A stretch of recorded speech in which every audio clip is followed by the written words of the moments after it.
Assalamualaikum warahmatullahi wabarakatuh. Saya Lia Ayu Ashari dari Pendidikan Ekonomi Koperasi B 2018 ingin menjelaskan tentang landscape perekonomian di daerah istimewa Yogyakarta. Ada beberapa informasi mengenai landscape perekonomian di Yogyakarta, yaitu sebagai berikut. Yang pertama ada laju pertumbuhan perekonomian.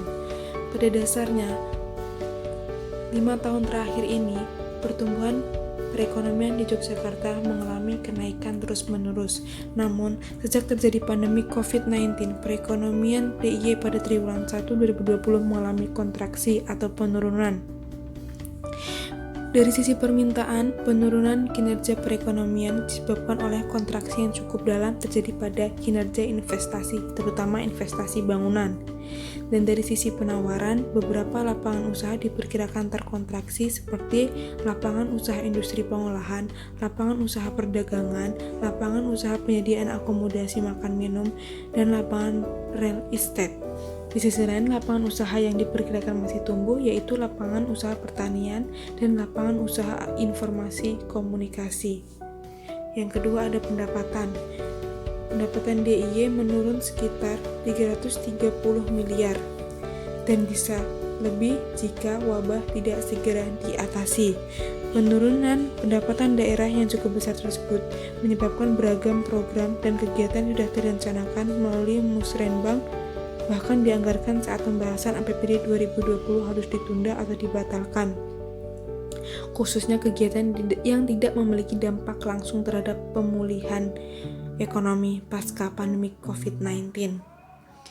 Penurunan disebabkan oleh 3 hal, dari sektor pendapatan asli daerah sebesar 30%, yang kedua, dana perimbangan tergerus sebesar 20%, dan yang ketiga, pendapatan daerah lain yang sah turun sebesar 17%. Yang ketiga yaitu upah minimum regional di daerah istimewa Yogyakarta.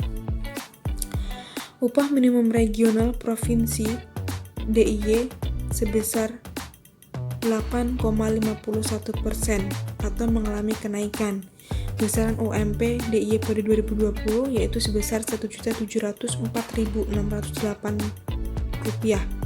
Jumlah ini mengalami kenaikan sebesar Rp133.685 yang sebelumnya hanya Rp1.570.923. Kenaikan ini mengacu pada Peraturan Pemerintah Nomor 78 Tahun 2015 tentang pengupahan. Dan berikut adalah rincian UMK DIY 2020. Kemudian ada konsumsi. Terdapat 2 jenis konsumsi yang akan dibahas, yakni konsumsi masyarakat dan konsumsi industri pariwisata. Dinas Pertanian dan Pangan Kota Jogja menyebut stok pangan mencukupi, namun tetap terjadi penurunan konsumsi yang tidak terlalu signifikan, yaitu sebesar 5-10%, sedangkan konsumsi industri pariwisata mengalami penurunan yang cukup signifikan, yaitu sebesar 50%. Yang kelima ada tingkat kemiskinan. Jumlah penduduk miskin di DIY berkurang sebanyak 104,6 ribu orang dalam periode 6 tahun terakhir, yakni dari Maret 2013 sampai dengan Maret 2019. Penurunan persentase dari 15,43% yang menjadi 11,70%. Kemudian ada tingkat pendidikan. Dari kelima kabupaten yang ada di DIY, terdapat 1 kabupaten yang mengalami tingkat pendidikan paling rendah, yaitu di Kabupaten Kulon Progo.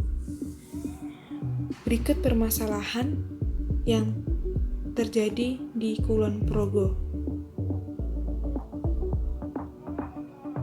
Dan yang terakhir ada pertumbuhan penduduk.